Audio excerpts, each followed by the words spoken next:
नमस्कार. आज कार्तिक वद्य सप्तमी. नामदेवांचा अभंग पाहतोय.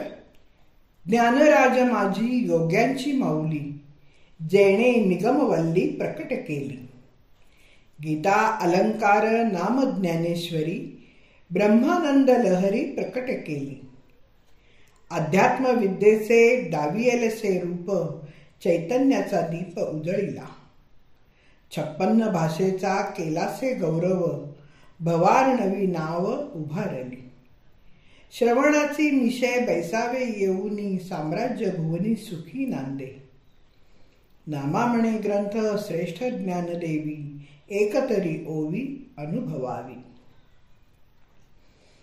श्री नामदेव महाराजांच्या घरामध्ये वंश परंपरेने विठ्ठल भक्ती चालत आली होती.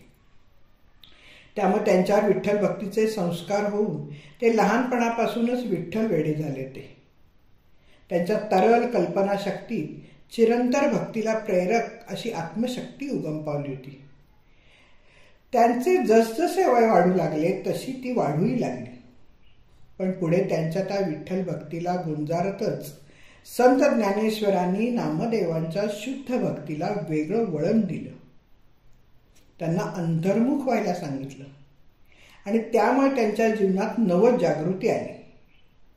नामदेवांच्या भक्तीला ज्ञानाची जोड मिळाली. ज्ञानेश्वरांच्या सहवासाने नामदेवांना पारमार्थिक लाभ झाला.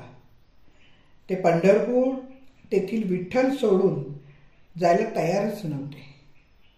पण देव सर्वगत आहे असे ज्ञानदेवांनी सांगितल्यावर मात्र नामदेव पंढरी सोडून तीर्थयात्रेला बाहेर पडले.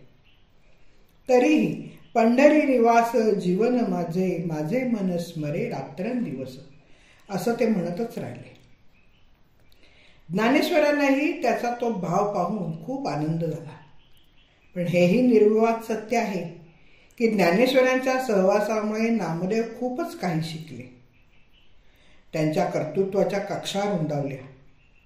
ते ज्ञानेश्वरांच्या व्यक्तिमत्वाने, कर्तृत्वाने आणि कार्याने भारावून गेले आणि त्यामुळे नामदेवांना त्यांच्याविषयी पराकाष्ठेची कृतज्ञता वाटू लागली. ती त्यांच्या अभंगातून, अभंगाच्या ओळी ओळीतून व्यक्त केलेली दिसते.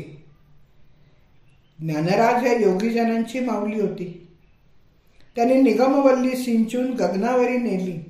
म्हणजे ज्ञानेश्वर या थोर योगी पुरुषाची ते प्रशंसा करताना त्यांनी ज्ञानेश्वरी नावाच्या महान ग्रंथाद्वारे ब्रह्मानंदाच्या लहरी सर्वत्र निर्माण करून वातावरण पण ब्रह्मानंद केलं.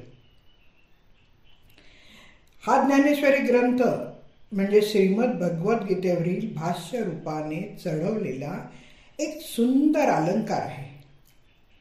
त्या ग्रंथाद्वारे ज्ञानदेवांनी नुसता ब्रह्मविद्येचा सुकाळ करून सोडला. अध्यात्मविद्येचे रूप दाखवले आणि सर्वत्र चैतन्याचा दीप उजळवला. अलौकिक ग्रंथकार, अध्यात्मविद्येचे उद्घाटक आणि संस्कृती प्रवर्तक ज्ञानेश्वरांनी अनेक भाषांचा गौरव करून पैलतीराला या भवांडवाणातून जाणारी नाव उभी केली. ज्ञानदेवी या ग्रंथाच्या श्रवणाने अविद्यारूपी माया नष्ट होऊन सर्वसामान्य अज्ञानी लोकांच्या जीवनात सुख नांदू लागते. ज्ञानदेवीच्या रूपाने ज्ञानेश्वरांचे धर्म संकीर्तन सिद्धीला गेलेच होते. श्रीकृष्णाने भगवंत रूपामध्ये अविद्येत अडकलेल्या अर्जुनाला बाहेर काढण्यासाठी जे विचार मांडले, जो बोध केला, तोच ज्ञानेश्वरांनी मराठीमध्ये अगदी सोपा करून सांगितला. पण ते सांगणं सुद्धा पराकोटीचं उत्कृष्ट झालंय. अशा या ज्ञानेश्वरी ग्रंथाचे श्रेष्ठत्व नामदेवांनी फक्त एका चरणाद्वारे इतके उत्कृष्टपणे सांगितले आहे की मराठी वाङ्मयात त्याला तोडच नाही. ते म्हणतात, एक तरी ओवी अनुभवावी. जीवनामध्ये या श्रेष्ठ ज्ञानेश्वरी ग्रंथातील कमीत कमी एक तरी ओवी खऱ्या अर्थाने अनुभवली तर वाचकाला परमसुख मिळाल्याशिवाय राहणार नाही. नामदेवांचे हे म्हणणे सार्थच आहे.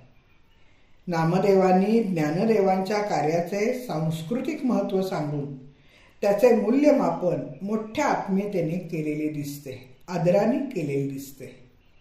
सेनानावी महाराजही म्हणून गेले, ज्ञानदेव माझे सोय रे धाय रे, जीवलग निधरी ज्ञानदेव. धन्यवाद. मी वाचक सौभाग्यवती पल्लवी कुलकर्णी. नमस्कार.